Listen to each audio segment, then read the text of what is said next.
End of the Trail Hobby Show asks an interesting question. When does the tool buying stop? They say, I spend 90% of my money on things I make on, I spend 90% of the money earned from things I make on new tools. Oh, that's cool. I'm guessing what you mean is that making is a side gig, or, I mean, yeah. Because that's kind of what I did. Like when making was my side hustle while I was working, money I made doing that, I felt really clean about spending that on the shop.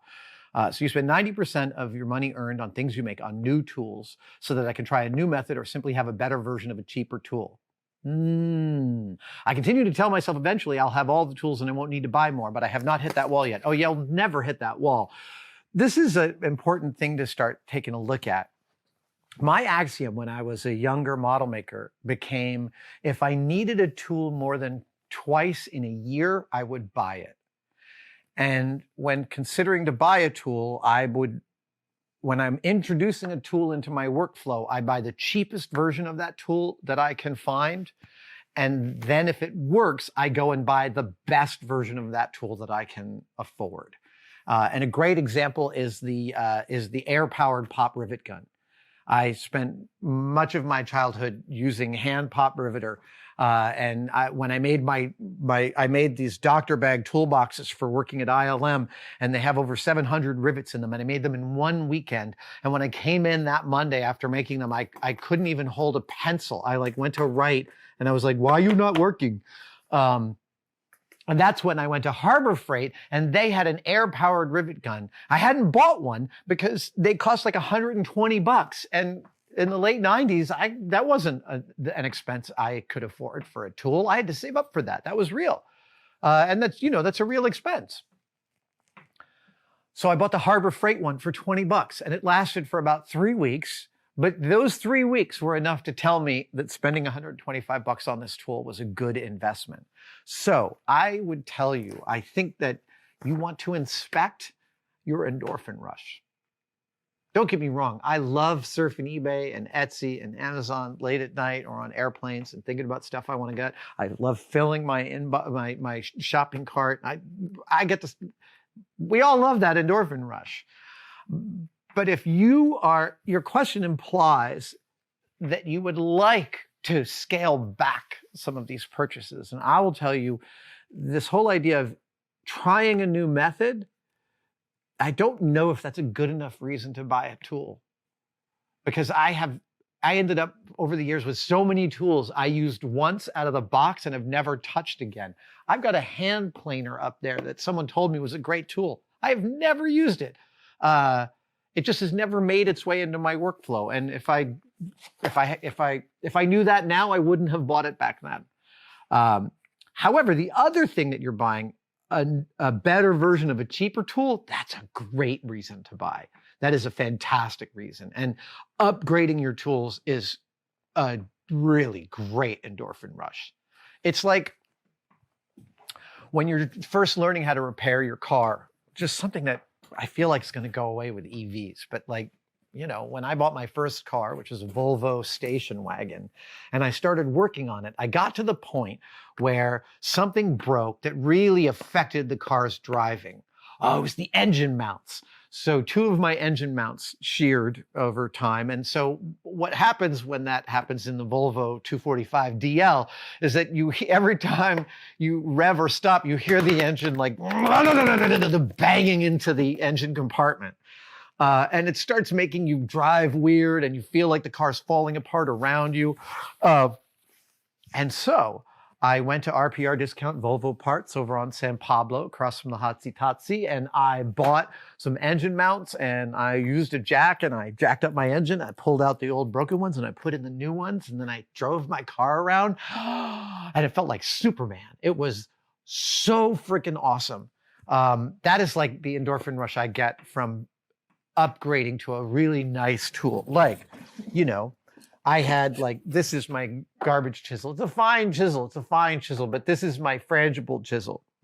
Recently, after watching Ted Woodford do his thing, and I noticed that one of his regular go-tos is a big, fat, wide Craftsman chisel. So I bought this 2-incher. The this is such a pleasure to use. It's like it sings to me as I pull it out, right? It's magnificent. So yeah, inspect your endorphin rush. Are you just buying new tools because you like buying tools? Which, don't get me wrong, totally a reasonable thing. If you can afford it, if you're within your means, that makes total sense. Or are you buying it to improve the process for real? And I think that's the right expense. One more? Great. I have this really fun one here. Where is it? Andy Butler. Do you have memories or experiences that you'd label as the hardest you've ever laughed or the funniest thing that's ever happened to you? Yes. So when I was a kid, I grew up with this, a Bell 500 series dial telephone. Seriously, that's how we used to call each other. Zicka. This is why we say dial a telephone for those young people out there. It used to have an actual dial, and you used to get pissed at your friends with lots of 9s and 0s in their phone number. You'd be like, oh God, geez, I'm crow. But this is literally one of the great pieces of industrial design of the 20th century. These things are bulletproof. They're incredibly repairable. They're all analog. They're just a masterpiece of industrial design. And I grew up with the black one in the main hallway of the house I grew up in Terrytown. And one day, my friend John and I think we were probably 8. Yeah, my friend John Massaro and I were hanging out, and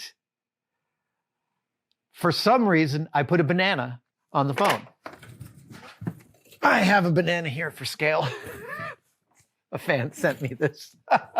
And so we put a banana on the phone. Now, it was a real banana, so it actually held down the contacts. And we were looking at this, and we thought this was the funniest thing we'd ever seen, a banana on the telephone. And we're standing there, we're like, we're 8.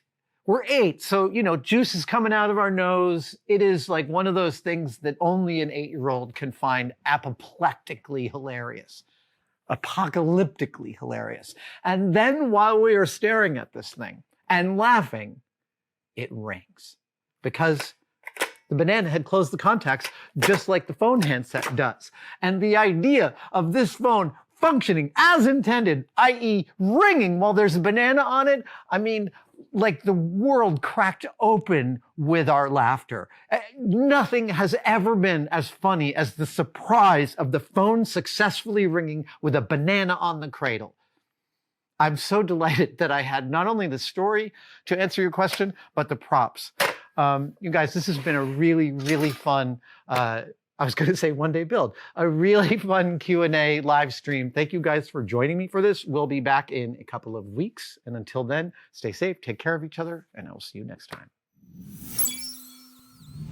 Thank you so much for watching. If you'd like to support us even further, you can by becoming a tested member.